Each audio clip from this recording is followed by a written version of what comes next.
देखिए, सहायक ग्रंथि आज का हमारा मुख्य टॉपिक है। इससे पहले कि हम सहायक ग्रंथि की शुरुआत करें, आपको पढ़ाना शुरुआत करें, उसमें कुछ मुख्य बातें हैं कि आखिर सहायक ग्रंथि या जनन में क्यों महत्वपूर्ण है, क्या इनका योगदान है। इस मुद्दे पर भी हम आपसे आज ही बात करेंगे। तो जो सहायक ग्रंथि होती है, इसे कहा जाता है एसेसरी ग्लैंड। इसे कहा जाता है एसेसरी ग्लैंड्स।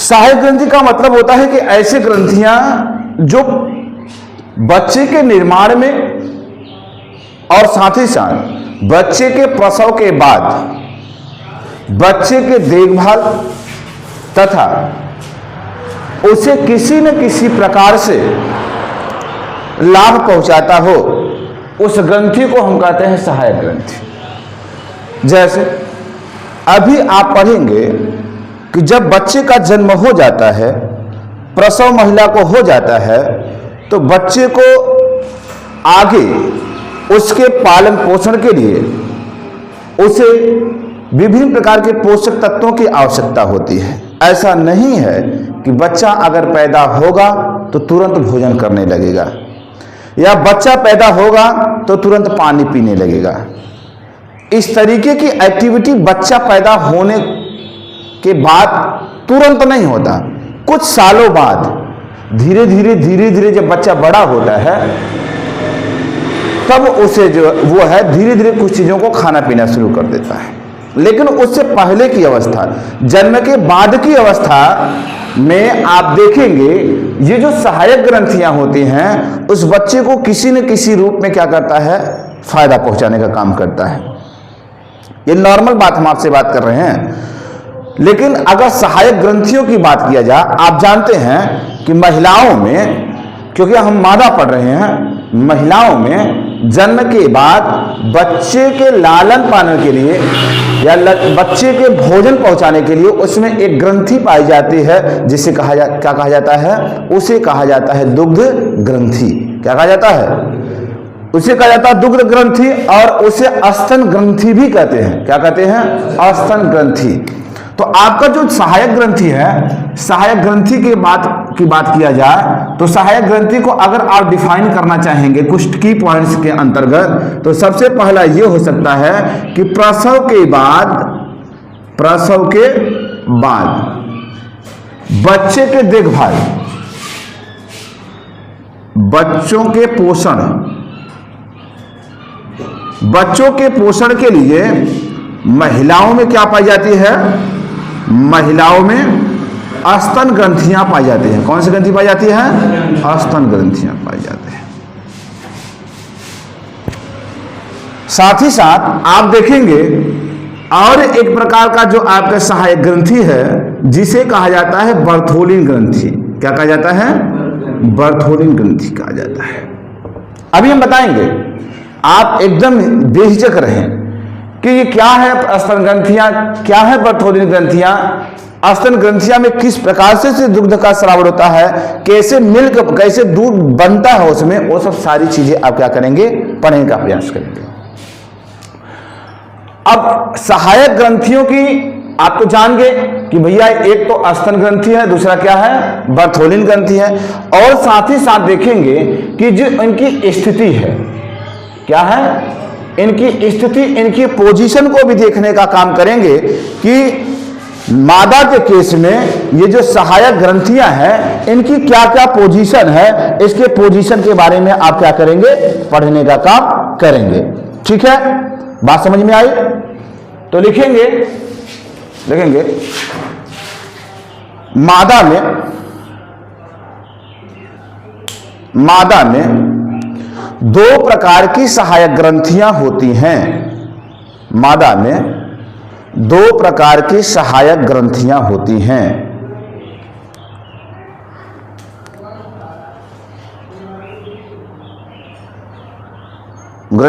नंबर 1 बर्थोलिन ग्रंथि, नंबर 1 बर्थोलिन ग्रंथि,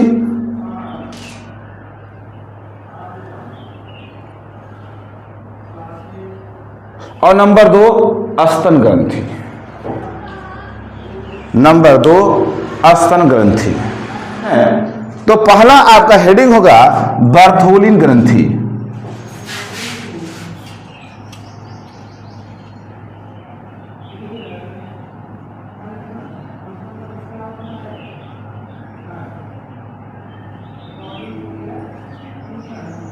बर्थोलिन ग्रंथि, ठीक है। थोड़ा सा डस्टर ले लो, बर्थोलिन ग्रंथि।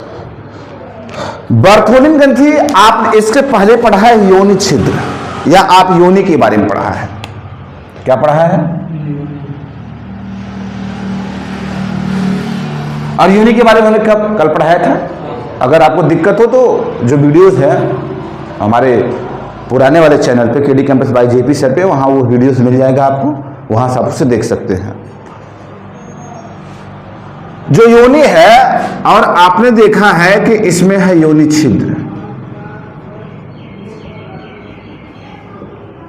क्या है? योनि छिद्र। योनि छिद्र में ही कह सकते हो, योनि में ही आप देखेंगे योनि के अंदर सेम के बीच का आकार का, कैसा? सेम के बीच के आकार का। सेम का बीज देखा है ना? सेम के बीज के आकार का एक संरचना होता है,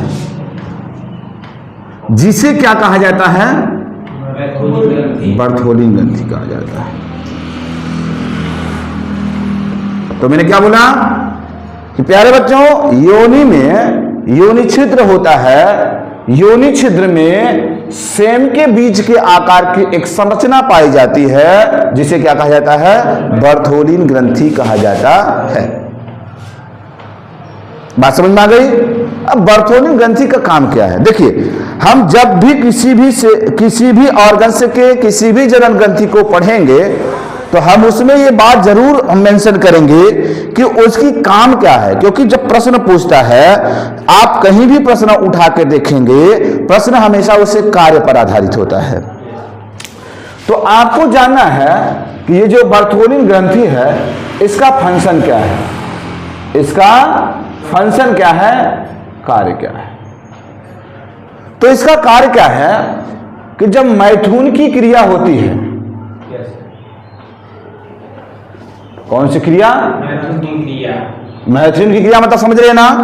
मैथुन की क्रिया का मतलब होता है जब मेल का शिश्न मादा का ओवरी ग्रहण करता है। इसका मतलब यह हुआ कि जो मेल का शिश्न है वो कहां प्रवेश करेगा? योनि में प्रवेश करेगा।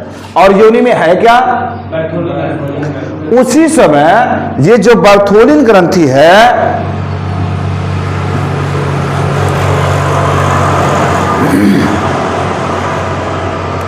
उसी समय यह जो बर्थोलिन ग्रंथि है एक प्रकार का स्नेहक, मैं लिख रहा हूं, स्नेहक श्लेष्म को स्रावित करता है। किसको?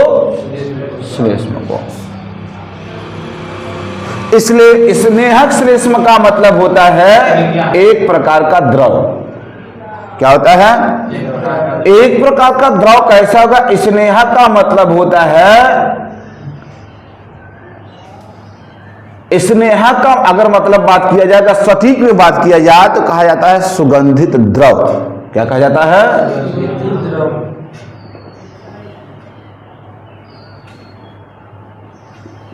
असुगंधित द्रव का मतलब होता है कि एक प्रकार का ऐसा द्रव जिसमें से क्या आता हो?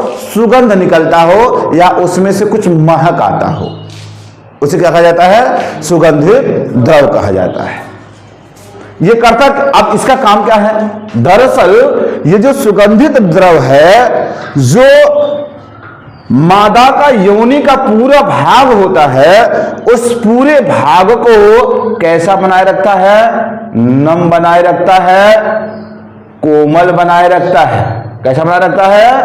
नम बनाए रखता है और कोमल बनाए रखता है। बात समझ में आई? अगर ऐसा नहीं होता तो क्या होता? अगर ऐसा नहीं होता तो क्या होता? क्या होता कि जब शिश्न प्रवेश करता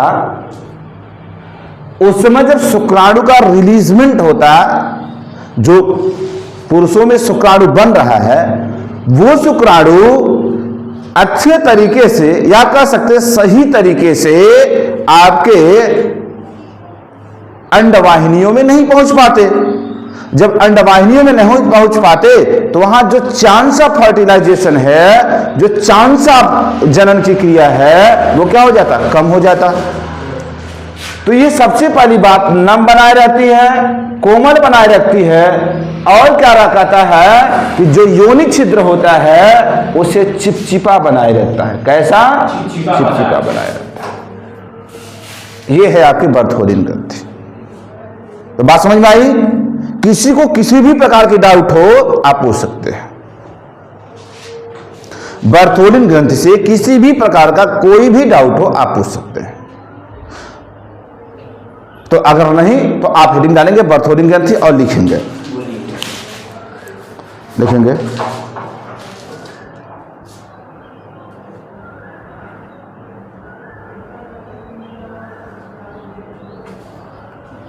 लिखेंगे योनि छिद्र के ऊपरी भाग में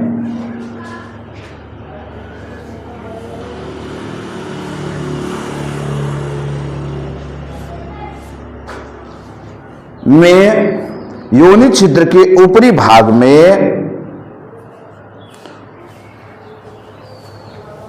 मूत्र मार्ग का छिद्र होता है। कल मैंने बताया था ना, ए बाबू, कल भाई बताया था, ये था आपका योनि, ऊपर वाला भाग था मूत्र मार्ग और नीचे वाला मार्ग था योनि छिद्र। कल बताया था। मूत्र मार्ग का छिद्र होता है, क्या लिखे हो? नहीं, मूत्र मार्ग का छिद्र होता है। हाँ सही तो है।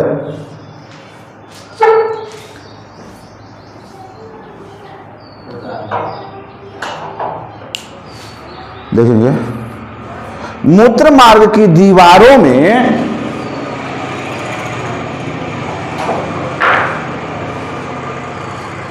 श्लेष्म को श्रावित करने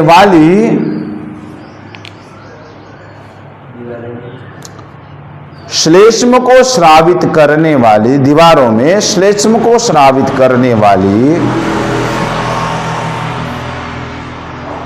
सेम के बीज के आकार की संरचना होती है। सेम के बीज के आकार की संरचना होती है। सेम के बीज के आकार की, थोड़ा फास्ट लिखो, सेम के बीज के आकार की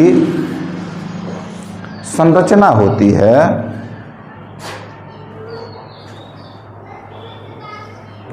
जिसे बर्थोलिन ग्रंथि कहते हैं। जिसे बर्थोलिन ग्रंथि कहते हैं।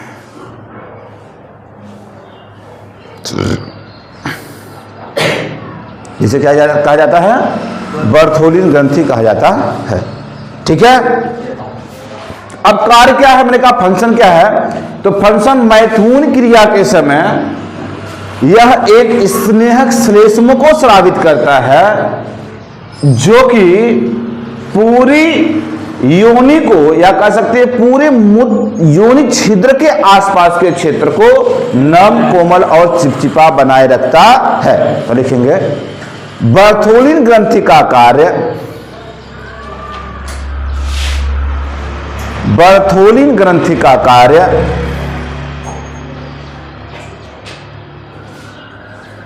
मैथुन क्रिया के समय,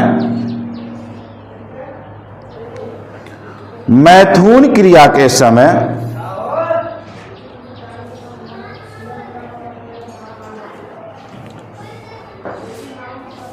मैथुन क्रिया के समय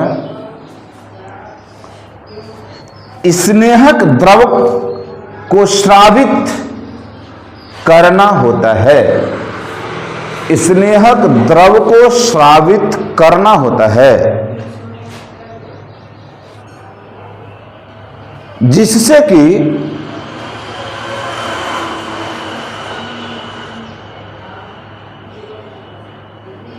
योनि छिद्र तथा जिससे कि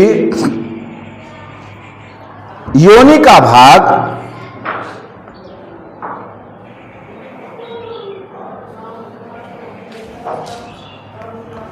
नम, कोमल तथा चिपचिपा बना रहे। नम, कोमल तथा चिपचिपा बना रहे।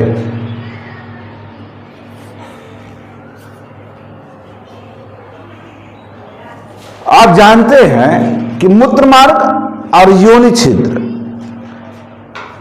या अंडवाहिनी और मूत्रवाहिनी दोनों एक दूसरे से आपस में क्या है, जुड़े हुए हैं। तो ध्यान रखना, तो योनि छिद्र के आसपास की पूरी जो भाग है कैसा रहे, नम बना रहे। इसका मतलब यह हुआ कि पुरुषों में जिस प्रकार से काउपर ग्रंथि काम कर रही थी, स्नेहक पदार्थों को स्रावित कर रही थी, उसी तरह महिलाओं में आपका बर्थोलिन ग्रंथि है। तो लिखेंगे यह ग्रंथि पुरुष के काउपर ग्रंथि के समान होती है। यह ग्रंथि पुरुष के काउपर ग्रंथि के समान होती है।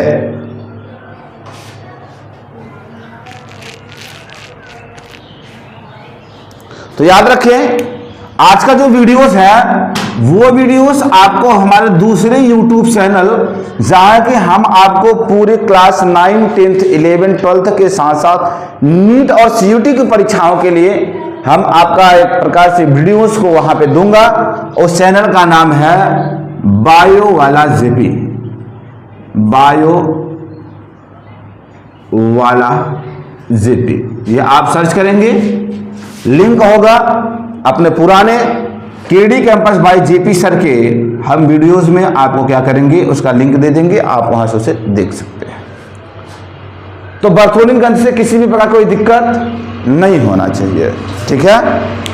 तो आते हैं दूसरा आपका जो टॉपिक है,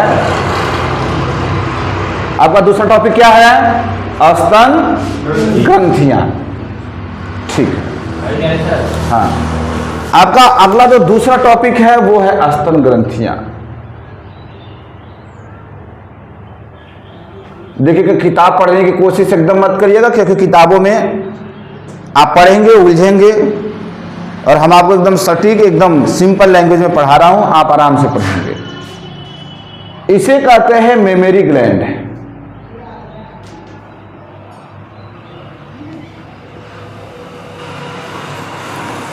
आप लोग, हम लोग, सभी लोग जन्म के बाद तुरंत तो खाना खाए नहीं होंगे। नहीं, जन्म हुआ बोले मम्मी मम्मी खाना दो, खाना दो, पानी दो, पानी दो, ऐसा तो होगा नहीं। कुछ सालों बाद हम लोग क्या करते हैं, कुछ खाना पीना शुरू करते हैं। लेकिन उसके पहले हम लोग को जो पोषक पदार्थ मिलता है, कहां से मिलता है, स्तन ग्रंथि से। मतलब महिलाओं में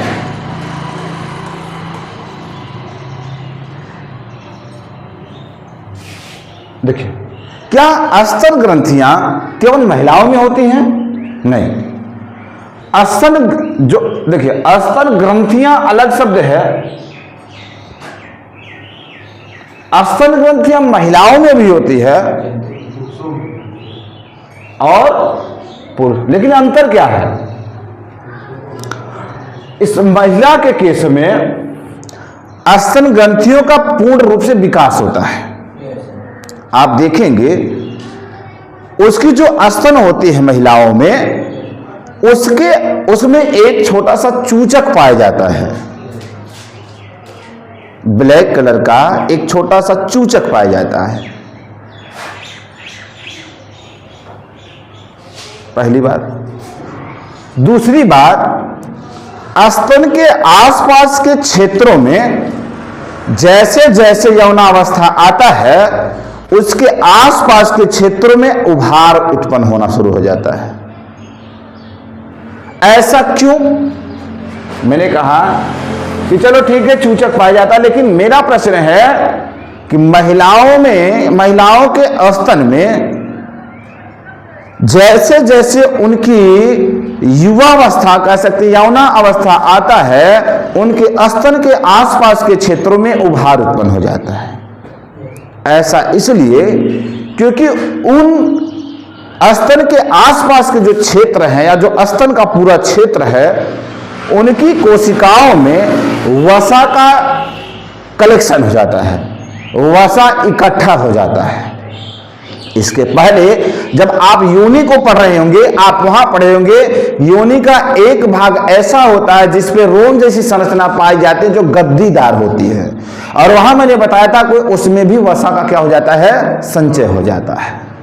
वैसे ही महिला का जो स्तन होता है और स्तन के आसपास का जो पूरा क्षेत्र होता है, उसमें क्या होता है, वसा का संचय हो जाता है, जिसके कारण महिलाओं के जो स्तन होती है उनमें क्या हो जाता है, उभार उत्पन्न हो जाता है। ऐसा बात समझ में आई। अब इसका कार्य क्या, पुरुषों में क्या है, दूसरी सबसे बड़ी बात क्या है कि इस स्तन के अंदर, महिलाओं में स्तन के अंदर जो दुग्ध ग्रंथियां होती हैं, जो मिल्क ग्लैंड होती हैं, जो मिल्क ग्लैंड होती है उनका विकास होता है। क्या होता है, उसमें जो दुग्ध ग्रंथि है, दुग्ध की श्रावण करने वाली ग्रंथि है, उसका क्या होता है, पूरी तरीके से विकसित होता है। मतलब उसमें जो कूपिकाएं होती हैं, क्या होती हैं, कूपिकाएं होती हैं। इसमें देखिए छोटे छोटे क्या होते हैं ना, ऐसे अंगूर जैसे क्या होते हैं, ऐसे कूपिकाएं होते हैं, ऐसे छल्ला होता है पूरा। आप इसका बहुत डिटेल अध्ययन करेंगे आज जब जाएंगे हमारे पुराने चैनल पे, वहां स्तन ग्रंथि हमने ऑलरेडी पहले से डिस्कस कर रखा हूं। उसमें छोटे छोटे ऐसे अंगूर के छल्ले जैसी कूपिकाएं होती हैं। अब समझो कि इन कूपिकाओं में होता है क्या, दुग्ध ग्रंथि। इसी में दूध आता है, इसी में दूध बनता है, और बच्चा क्या करेगा, ये जो निपल्स है, जो चूचक है, इसे पकड़ेगा और इसे पुश करेगा, ऐसे दबाएगा। जो स्तन होता है उसमें थोड़ा सा प्रेशर मारेगा तो जो अंगूर जैसी संरचना जिसमें दूध भरा वो दबेगा, और दबेगा तो उसके निकलने का एक रास्ता होती है क्या, चूचक। इसी के सारे क्या हो जाता है, बाहर चला आता है और बच्चा क्या कर लेता है, पी लेता है। बात समझ में कैसे बच्चा दूध पीता है। स्तन के अंदर पाई जाती है कूपिका, कूपिका में दुग्ध ग्रंथि से दुग्ध आता है जो भरा रहता है, और जब बच्चे को दूध की भूख लगती है तो बच्चा चूचक, माँ का चूचक पकड़ता है, इसे दबाता है, जिससे ये अंगूर के जो छल्ले होते हैं और जिसमें दूध भरा होता है, उसमें दाब लगता है, और वहां से दूध निकल करके चूचक के सहारे क्या हो जाता है, बाहर निकल आता है। इसमें एक छोटा सा छिद्र होता है जिसे कहा जाता है चूचक छिद्र। क्या कहा जाता है, चूचक छिद्र। बात समझ में आई। दूसरी बात, पुरुषों के स्तन के आसपास के क्षेत्रों में कभी आप देखेंगे कभी कभी ऐसे उभार आ जाते हैं। सर दिया जाता है, हाँ वो बता रहे हैं क्या होता है, कभी कभी उभार आ जाता है पुरुषों में भी, जिसे कहते हैं गिल्टिया जाना, पहली बात। लेकिन थर्ड जेंडर में आप देखेंगे कि थर्ड जेंडर जो होते हैं उनमें भी स्तन में उभार आ जाते हैं। पुरुष रहता है तो भी उभार, क्योंकि थर्ड जेंडर हैं, वहां पे क्रोमोसोमल एबनॉर्मलिटीज है, वहां गुणसूत्रीय संरचना में कहीं ना कहीं दिक्कत हुआ है। तो पुरुषों में कभी कभी क्या होता है, स्तन के आसपास के क्षेत्रों में एक छोटा सा ऐसे उभार, गिल्टी की जैसी संरचना आ जाती है जो कि दर्द करता है।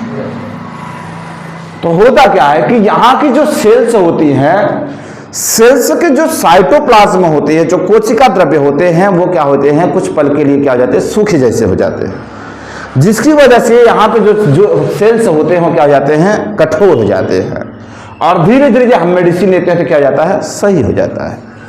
तो पुरुषों के केस में स्तन ग्रंथियों के आसपास के क्षेत्रों में वसा का जमाव नहीं होता है, जिसके कारण जो उनकी स्तन ग्रंथियां होती हैं उनका पूरी तरह से विकास नहीं होता है। लेकिन पुरुषों में क्या दुग्ध ग्रंथि पाई जाएगी, नहीं पाई जाएगी, क्योंकि उनके स्तन का विकास हुआ ही नहीं है, तो दुग्ध ग्रंथि नहीं पाई जाएगी। सोचो अगर पुरुषों में दुग्ध ग्रंथि पाई जाती तो क्या होता है, जाना घर और सोच लेना, ठीक है। तो समझ में आ गया। इसका मतलब पुरुषों में जो स्तन ग्रंथियां होती हैं वो कैसी होती हैं? अविकसित होती। ठीक है, तो आप लिखेंगे मेमोरी ग्लैंड में, हाँ स्तन ग्रंथियों में, स्तन ग्रंथि में लिखेंगे एक जोड़ी स्तन ग्रंथि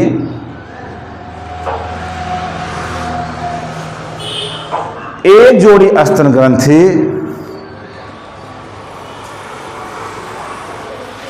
मादा में पाई जाती है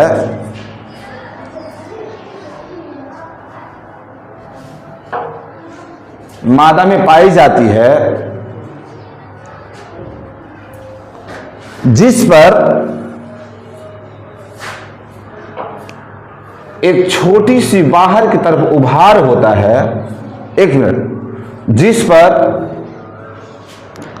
एक छोटा सा उभार होता है जिसे चूचक कहते हैं, जिसे चूचक कहते हैं। इसमें जिसे चूचक कहते हैं, इसमें एक छिद्र पाया जाता है जिसे चूचक छिद्र कहते हैं। हाँ, इसमें एक छिद्र पाया जाता है जिसे चूचक छिद्र कहते हैं।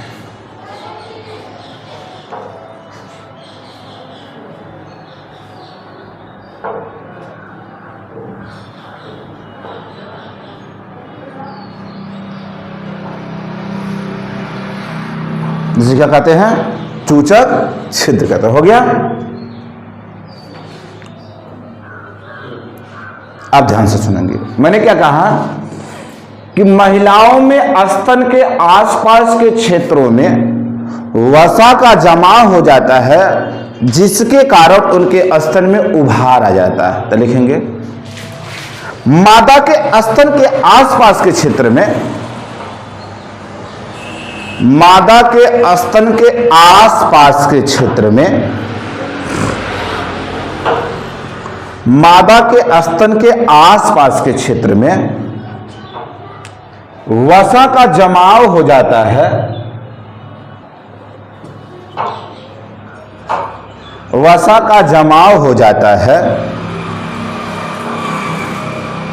जिससे स्तन में उभार जैसी स्थिति आ जाती है, जिससे स्तन में उभार जैसी स्थिति आ जाती है।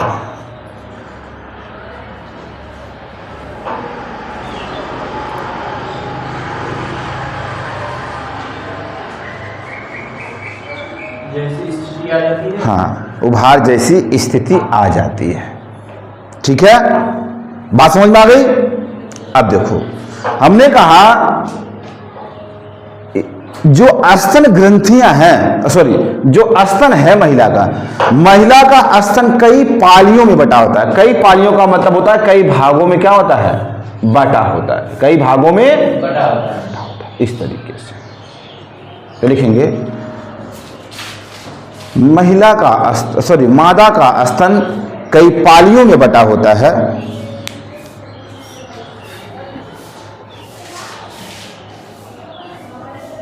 कई पालियों में बटा होता है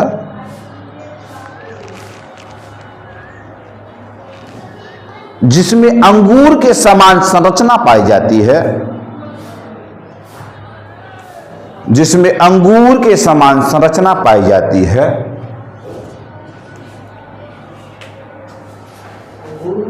के समान संरचना पाई जाती है,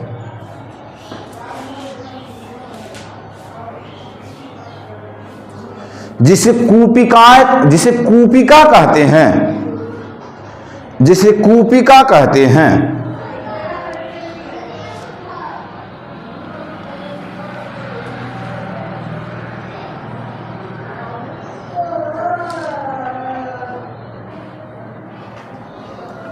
जिसे क्या कहते हैं? कूपिका कहते हैं। इतना बात समझ में आ गया? मैंने बताया अंगूर की जैसी क्या होती है? संरचना होती है, उसे क्या कहेंगे? कूपिका कहेंगे। इन कूपिका में, हाँ, इन कूपिकाओं में दुग्ध ग्रंथियां पाई जाती हैं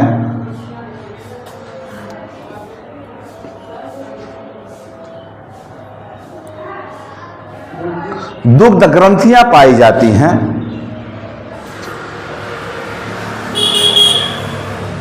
जो जो जो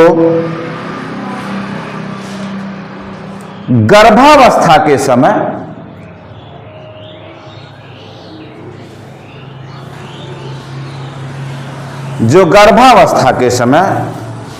फैल जाती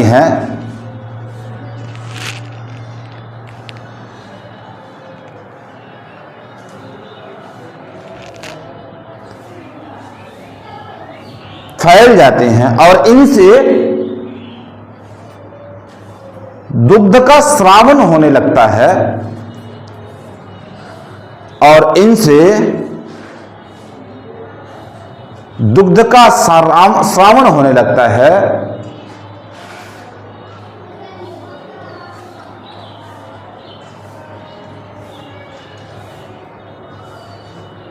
दुग्ध का स्रावन होने लगता है। देखेंगे प्रसव के पश्चात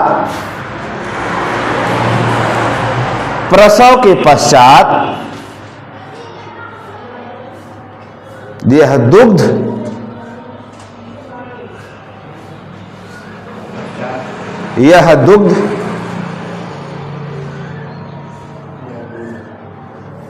दुग्ध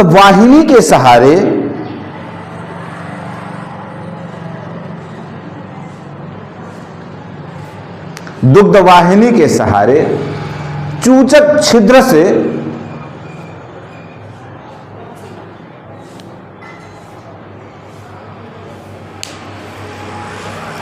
छिद्र से बाहर स्रावित होने लगता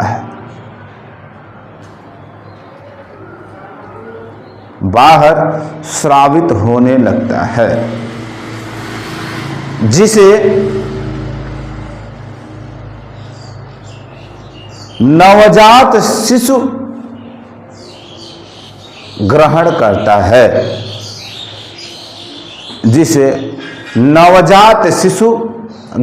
करता है।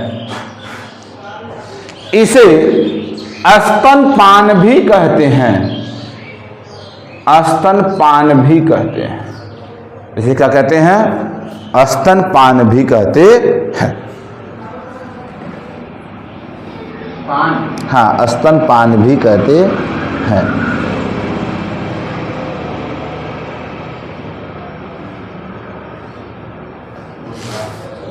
बहुत बड़ा हो गया, बहुत आसान है ना। देखिए हर बातों को इंक्लूड कर दिया।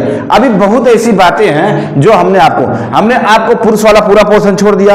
हमने आपको बच्चा किस तरीके से स्तनपान करता है मैंने बताया कि जब ये चूचक को पकड़ेगा तो ये क्या करेगा, पुश करेगा, दबाएगा, तो ये जो मांसपेशियां ये दबेंगी, इसमें जो स्तन ग्रंथियां हैं, जो अंगूर जैसी संरचना है वो दबेगा, तो वहां से दुग्ध बाहर निकलेगा और क्या करेगा, बच्चा उसे क्या करेगा, ग्रहण करेगा। तो मैंने बहुत चीजें छोड़ दिया, बहुत नॉर्मल में भी मैंने इसे लिखा दिया, क्योंकि आपसे हो सकता है वो पूछ ले, पूरा एक कंप्लीट प्रश्न ही पूछ ले, तो बताइए स्तन ग्रंथियां क्या है और इसके डायग्राम को इसके चित्र सहित वर्णन करें। ठीक है, तो आपके लिए थोड़ी सी समस्या हो सकती है, इसलिए हम किसी भी पार्ट्स को नहीं छोड़ते हैं। तो चलिए आगे। तो अब अगला जो टॉपिक होगा, टॉपिक क्या है, इसी का एक भाग है। हम संरचना के बारे में भी अध्ययन करेंगे कि जो स्तन ग्रंथि है उसकी संरचना, स्तन ग्रंथि की संरचना, उसका जो डायग्राम है उसे हम देखेंगे। तो आई होप कि बनाएंगे आप लोग।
आप लोग समझ रहे हैं, इसके बाद लिख लेंगे। देखिए हमने कहा कि जो पूरा उठा हुआ भाग है, ये पूरा जो ऐसे है ना, ये पूरा ध्यान से देखेंगे, ये जो पूरा उठा हुआ भाग है ये किसके सहारे है?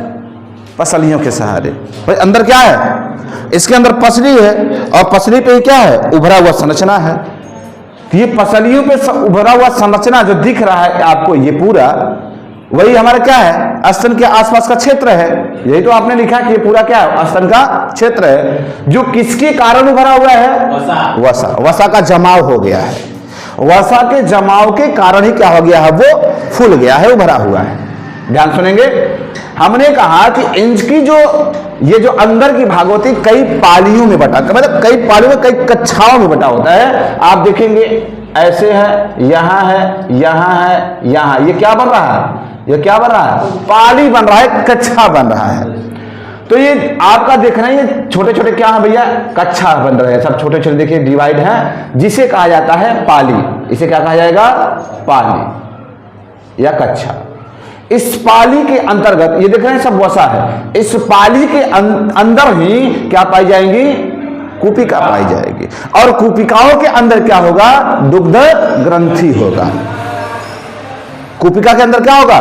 दुग्ध ग्रंथि होगा। मतलब अगर ये कूपिका गोला वाला अंगूर जैसी संरचना है, जितने भी दिख रहे हैं, अगर वो कूपिका है तो कूपिका के अंदर दुग्ध ग्रंथि होगा, और दुग्ध ग्रंथि होगा तो क्या निकालेगा? दुग्ध बनाएगा। क्या निकालेगा? अब ये दुग्ध, ये जो आपकी दुग्ध वाहिनी है, इसमें आएगा और इसके सहारे कहां पहुंचेगा? चूचक के पास पहुंचेगा। कहां पहुंचेगा? चूचक के पास पहुंचेगा। और चूचक बाहर की तरफ चूचक छिद्र से क्या हुआ है? खुला हुआ है, छिद्र है जिसे खुला हुआ है। अब बच्चा क्या करेगा? जो प्रसव, जो बच्चा नवजात शिशु है, इस चूचक को पकड़ेगा और दबाएगा तो अंदर प्रेशर लगेगा, दूध कहां आएगा? बाहर आएगा। इस तरीके से क्या करेगा? वो स्तनपान कर पाएगा। बात समझ में आ गई सबको? तो डायग्राम बना लेंगे। अगर इसको फिर से देखना है तो आप देखेंगे बायो वाला जेपी, इस पे आप जाकर के सर्च मार करके देख सकते हैं। अगर आपको कोई कठिनाई होगी तो आप उनसे संपर्क करेंगे 8130909004 पर। हम आपकी सहायता करेंगे। हम 100% ये कह रहा हूं कि अगर एक बार आप पढ़ के जाएं, अभी हमारी आपका हिंदी मीडियम पढ़ा रहा हूं, लेकिन आगे से हम क्लास बाइलिंगुअल कर देंगे, चाहे इंग्लिश मीडियम वाला हो चाहे हिंदी मीडियम वाला हो, उसे देखेगा, समझेगा और बेहतर तरीके से अपने प्रिपरेशन को जोर देगा होगा। आप हमेशा शानदार, जबरदस्त और जिंदाबाद रहें। धन्यवाद सभी को।